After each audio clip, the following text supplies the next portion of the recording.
Welcome to day one of Dive in the Bible with Infinite Grove Baptist Church. Our reading today is Genesis chapters 1 through 4. In the beginning, God created the heavens and the earth. Now the earth was formless and empty. Darkness was over the surface of the deep, and the Spirit of God was hovering over the waters. And God said, "Let there be light," and there was light. God saw that the light was good, and he separated the light from the darkness. God called the light day, and the darkness he called night. And there was evening and there was morning, the first day.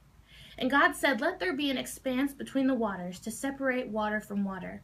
So God made the expanse and separated the water under the expanse from the water above it. And so it was.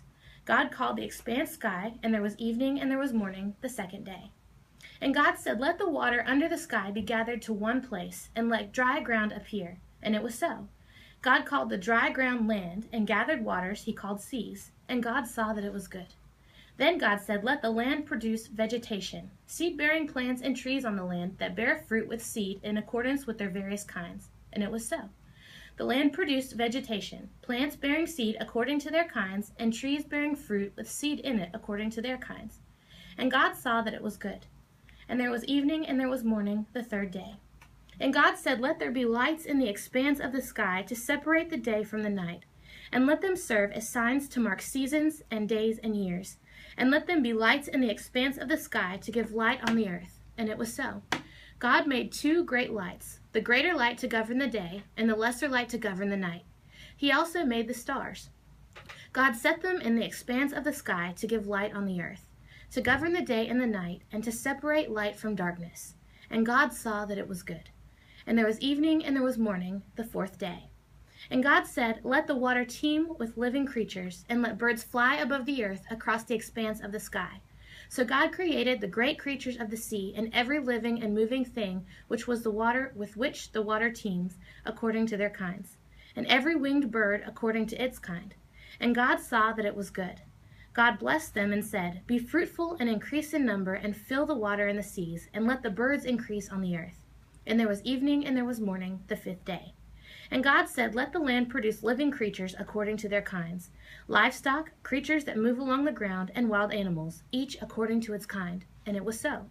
God made the wild animals according to their kinds, the livestock according to their kinds, and the creatures that move along the ground according to their kinds. And God saw that it was good. Then God said, "Let us make man in our image, in our likeness, and let them rule over the fish of the sea and the birds of the air, over the livestock, over all the earth, and over all the creatures that move along the ground."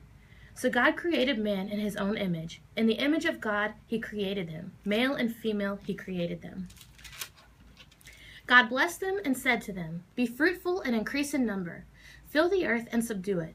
Rule over the fish of the sea and the birds of the air, and over every living creature that moves on the ground." Then God said, "I give you every seed-bearing plant on the face of the whole earth, and every tree that has fruit with seed in it. They will be yours for food. And to all the beasts of the earth, and all the birds of the air, and all the creatures that move on the ground, everything that has the breath of life in it, I give every green plant for food." And it was so. God saw all that he had made, and it was very good. And there was evening and there was morning, the sixth day. Thus the heavens and the earth were completed in all their vast array. By the seventh day, God had finished the work he had been doing. So on the seventh day, he rested from all his work. And God blessed the seventh day and made it holy, because on it he rested from all the work of creating that he had done. This is the account of the heavens and the earth when they were created. When the Lord God made the earth and the heavens, and no shrub of the field had yet appeared on the earth, and no plant of the field had yet sprung up, for the Lord God had not sent rain on the earth, and there was no man to work the ground. But streams came up from the earth and watered the whole surface of the ground. The Lord God formed the man from the dust of the ground and breathed in his nostrils the breath of life, and the man became a living being.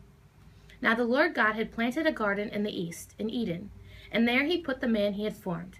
And the Lord God made all kinds of trees grow out of the ground, trees that were pleasing to the eye and good for food. In the middle of the garden were the tree of life and the tree of the knowledge of good and evil. A river watering the garden flowed from Eden. From there it was separated into 4 headwaters. The name of the first is the Pishon. It winds through the entire land of Havilah, where there is gold. The gold of that land is good. Aromatic resin and onyx are also there. The name of the second river is the Gihon. It winds through the entire land of Cush. The name of the third river is the Tigris. It runs along the east side of Assur. and the fourth river is the Euphrates. The Lord God took the man and put him in the Garden of Eden to work it and take care of it. And the Lord God commanded the man, "You are free to eat from any tree in the garden, but you must not eat from the tree of the knowledge of good and evil, for when you eat of it, you will surely die." The Lord God said, "It is not good for the man to be alone. I will make a helper suitable for him." Now the Lord God had formed out of the ground all the beasts of the field and all the birds of the air. He brought them to the man to see what he would name them. And whatever the man called each living creature, that was its name. So the man gave names to all the livestock, the birds of the air, and all the beasts of the field. But for Adam no suitable helper was found. So the Lord God caused the man to fall into a deep sleep, and while he was sleeping, he took one of man's ribs and closed up the place with flesh. Then the Lord God made a woman from the rib he had taken out of the man, and he brought her to the man. The man said, "This is now bone of my bones and flesh of my flesh. She shall be called woman, for she was taken out of man." For this reason a man will leave his father and mother and be united to his wife, and they will become one flesh. The man and his wife were both naked, and they felt no shame. Now the serpent was more crafty than any of the wild animals the Lord God had made. He said to the woman, "Did God really say you must not eat from any tree in the garden?" The woman said to the serpent, "We may eat fruit from the trees in the garden, but God did say you must not eat from the fruit from the tree that is in the middle of the garden, and you must not touch it, or you will die." "You will not surely die," the serpent said to the woman, "for God knows that when you eat of it, your eyes will be opened, and you will be like God, knowing good and evil." When the woman saw that the fruit of the tree was good for food and pleasing to the eye, and also desirable for gaining wisdom, she took some and ate it. She also gave some to her husband who was with her, and he ate it. Then the eyes of both of them were opened, and they realized they were naked. So they sewed fig leaves together and made coverings for themselves. Then the man and his wife heard the sound of the Lord God as he was walking in the garden in the cool of the day, and they hid from the Lord God among the trees of the garden. But the Lord God called to the man, "Where are you?" He answered, "I heard you in the garden, and I was afraid because I was naked, so I hid." And he said, "Who told you that you were naked? Have you eaten from the tree that I commanded you not to eat from?"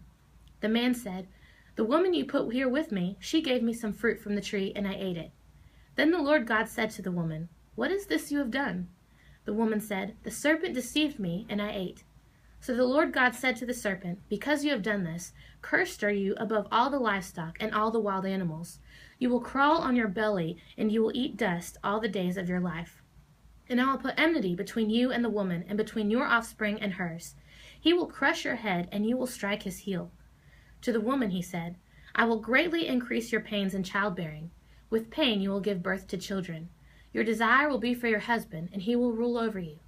To Adam he said, "Because you listened to your wife and ate from the tree about which I commanded you, you must not eat of it. Cursed is the ground because of you. Through painful toil you will eat of it all the days of your life. It will produce thorns and thistles for you, and you will eat the plants of the field. By the sweat of your brow you will eat your food, until you return to the ground, since from it you were taken, for dust you are, and to dust you will return." Adam named his wife Eve, because she would become the mother of all the living. The Lord God made garments of skin for Adam and his wife, and clothed them. And the Lord God said, "The man has now become like one of us, knowing good and evil. He must not be allowed to reach out his hand and also take from the tree of life, and eat and live forever." So the Lord God banished him from the Garden of Eden to work the ground from which he had been taken.